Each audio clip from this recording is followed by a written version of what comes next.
lagi di channel YouTube saya. Pada kesempatan ini saya akan membahas tentang overdosis obat.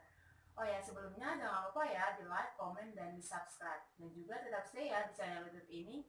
Oke, adapun saya akan mulainya. Apa sih yang dimaksud dengan overdosis? Jadi teman-teman, overdosis itu merupakan suatu kondisi di mana seseorang mengkonsumsi obat atau zat secara berlebihan. Nah, sehingga menyebabkan keracunan.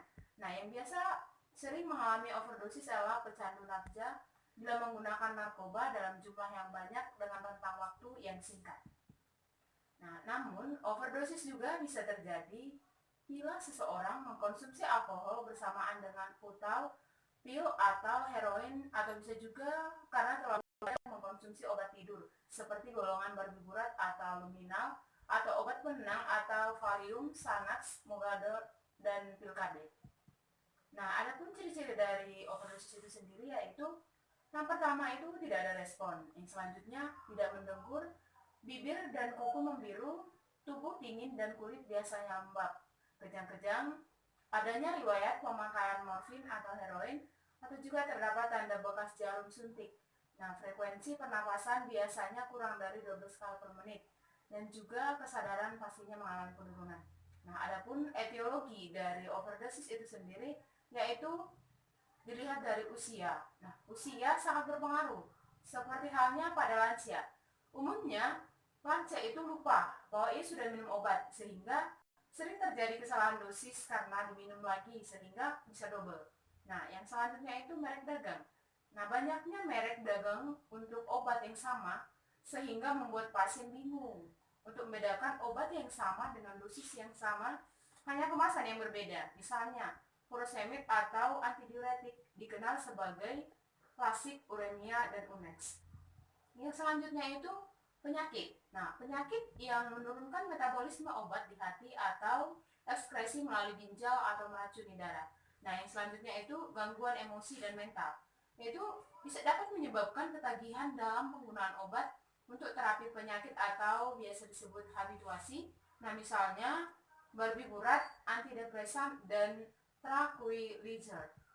Nah, adapun patofisiologi dari overdosis itu sendiri yaitu dimulai dari opioid itu bekerja melalui sistem opioid endogen dengan bertindak sebagai agonis terhadap reseptor. Nah, ini menghasilkan kaskade kompleks sinyal intraseluler yang menghasilkan pelepasan dopamin. Nah, blokade sinyal nyeri dan sensasi euforia yang dihasilkan. Reseptor opioid itu terletak di otak, nah sumsum tulang belakang dan usus.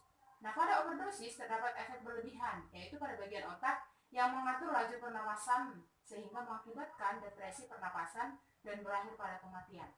Nah, gejala khas yang terlihat pada overdosis yaitu pupil pinpoint, depresi pernapasan, dan tingkat kesadaran yang mengalami penurunan. Nah, ketika reseptor sigma dirangsang, individu akan berhalusinasi, disforia, dan psikosis. Nah, sedangkan reseptor delta akan menghasilkan analgesia, euforia, dan kejang. Nah, dengan overdosis, pasien sering mengalami kegagalan pernapasan. Nah, adapun klasifikasi dari overdosis khusus. Nah, itu yang pertama itu acetaminophen atau Tylenol. Nah, yaitu biasanya gejala ini yang muncul yaitu mual dan muntah, pucat, dan juga diuresis. Nah, yang selanjutnya itu salisilat atau aspirin. Nah, adapun gejala yang sering muncul yaitu mual, muntah, tinnitus, pernapasan dalam dan cepat atau sekunder akibat asidosis metabolik, dan stimulasi langsung terhadap pusat pernapasan pada batang otak, dan juga hipertermia. Nah, yang selanjutnya itu alkohol.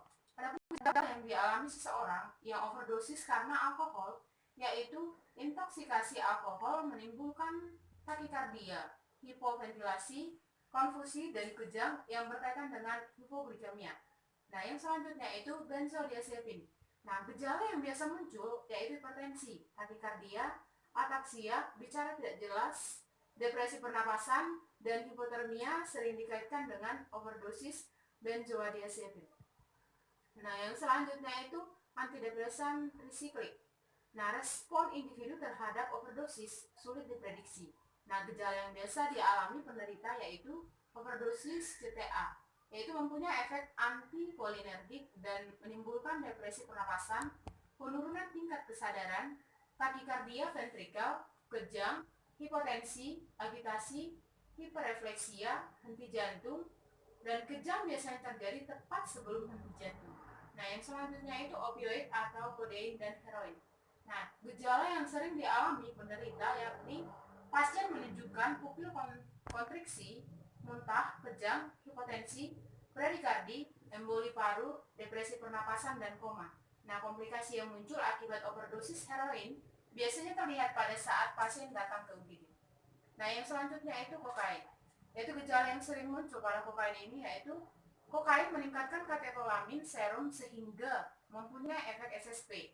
Nah, di otak kokain menyekat dopamin dan norepinefrin. Nah, kelebihan dopamin akan menimbulkan hiperstimulasi. Nah, yang selanjutnya itu kokain menimbulkan peningkatan tahanan vaskular sistemik atau hipertensi dan iskemik miokard karena peningkatan afterload. Nah, yang selanjutnya itu nyeri dada, yaitu keluhan yang paling sering pada penggunaan kokain. Selanjutnya itu pupil dilatasi, dapat juga terjadi hipertermia, vasospasme koroner, dan trombosis dapat disebabkan oleh peningkatan agregasi trombosis sekunder akibat pelepasan epinefrin dan juga peningkatan produksi tromboksan. Nah, hipermetabolik juga mengakibatkan penurunan berat badan, insomnia, dan juga keletihan. Nah, yang selanjutnya itu ada hidrokarbon. Nah, hidrokarbon yaitu misalnya metana, propana, bensin, kerosin, yaitu menguap pada suhu rendah, sangat mudah masuk ke percabangan paru. Nah, gejala yang dialami penderita yaitu muntah, mengi akibat spasme bronkus, bronki basah akibat edema paru, emboli paru, batuk, pernapasan bising, dan juga takipno. Nah, yang selanjutnya itu ada organofosfat, yaitu misalnya semprotan pembunuh serangga dan kawat menangkap lalat. Nah, ini dapat terjadi karena inhalasi atau ingesti, namun bisa juga melalui kulit. Adapun gejala dari organofosfat yaitu di sini juga ada pertolongan pertama pada pasien overdosis. Yang pertama itu baringkan pasien di tempat tidur dan bagian dagu diangkat. Yang selanjutnya tekan hidung pasien menggunakan jari. Yang selanjutnya beri napas bantuan sebanyak 2 kali secara perlahan. Selanjutnya pastikan dada pasien bergerak naik turun. Selanjutnya berikan rangsangan dengan cara menggoyangkan badan pasien. Nah, bila tidak ada respon, bawa korban ke rumah sakit terdekat. Nah, yang selanjutnya itu jangan panik dan jangan menunda waktu. Selanjutnya panggil ambulan dan meminta pertolongan. Nah, ada pun pemeriksaan laboratorium pada overdosis yaitu yang pertama itu yang harus diperiksa urin, yaitu untuk mengetahui zat yang digunakan oleh penderita.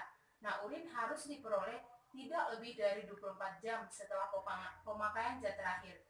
Nah, pemeriksaan ini dilakukan dengan cara paper kromatografi, thin layered kromatografi atau enzim immunoassay. Yang selanjutnya hemoglobin, selanjutnya jumlah leukosit, selanjutnya laju endap darah atau LED, selanjutnya sputum untuk mikroorganisme.